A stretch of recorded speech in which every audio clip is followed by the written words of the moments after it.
On va se demander si les pierres peuvent ou pas révolutionner la médecine. Dans un laboratoire de l'ENS de Lyon, médecine et géochimie, deux matières a priori très éloignées sont étudiées ensemble. Et grâce à l'analyse des métaux contenus dans la roche, les chercheurs développent une technologie qui pourrait aider à mieux comprendre et mieux diagnostiquer certaines pathologies. Anne-Laure Jean, Mathias Denisot et Liane Lassibille. Des cailloux, encore des cailloux. Dans l'imaginaire collectif, voilà à quoi ressemble l'antre d'un géologue. Mais Vincent Balter a remisé ses pelles, ses pioches et ses étagères poussiéreuses pour un tout autre décor. Et donc voilà maintenant où travaille le groupe de géomédecine. Comprendre le corps humain en étudiant la roche, c'est le pari un peu fou qu'ont fait Vincent Balter et son équipe. Le principe de la géomédecine est d'utiliser les outils et les méthodes de la géologie à la médecine. Le principe est qu'on peut étudier les flux de matière entre les organes, comme on étudie les flux de matière entre les différentes parties de la Terre. Une théorie rendue possible grâce à ces machines au nom barbare, des spectromètres de masse. Conçus au départ pour analyser la composition des métaux contenus dans la pierre, ces appareils permettent aujourd'hui d'étudier notre métabolisme. Car si le zinc, le carbone ou le fer sont présents dans la roche, ils le sont aussi dans notre corps. Prenons par exemple le calcium, que l'on trouve dans nos dents ou nos os. Comme tous les métaux, il est constitué d'atomes de masse différentes, appelés des isotopes.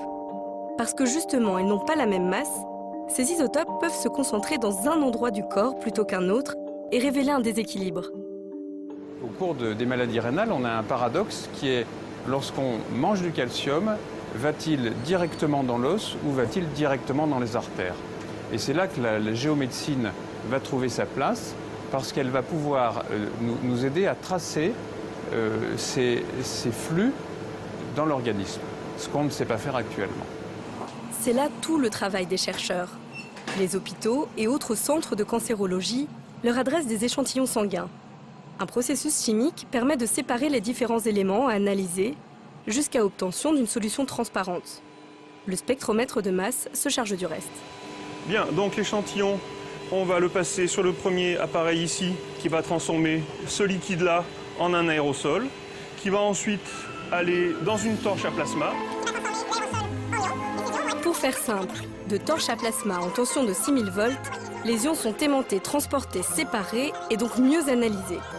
Autrement dit, un banal prélèvement de sang ou de tissu pourrait permettre au médecin d'affiner son diagnostic. En cancérologie par exemple. Le rôle du médecin, c'est d'essayer de dépister une récidive le plus tôt possible. Et actuellement, les outils dont on dispose sont de l'ordre macroscopique. Et l'utilisation de ces isotopes, notamment du cuivre, pourrait permettre d'être très en amont de l'apparition macroscopique de la tumeur et permettrait de gagner des semaines ou des mois très précieux dans le traitement de la récidive d'un cancer. Mais la technique développée au laboratoire de géologie est encore à l'étude. Prochaine étape, l'essai clinique que les chercheurs attendent avec impatience. Nous avons l'ambition que la géomédecine rentre effectivement un jour, j'espère le voir, dans les hôpitaux, que ce genre de machines pourront être dans les services de biochimie des hôpitaux pour le bénéfice des patients. Je pense que ça va être une aventure longue et périlleuse. La fin de l'histoire reste donc à écrire. Le spectromètre de masse n'a sûrement pas révélé tous ses secrets.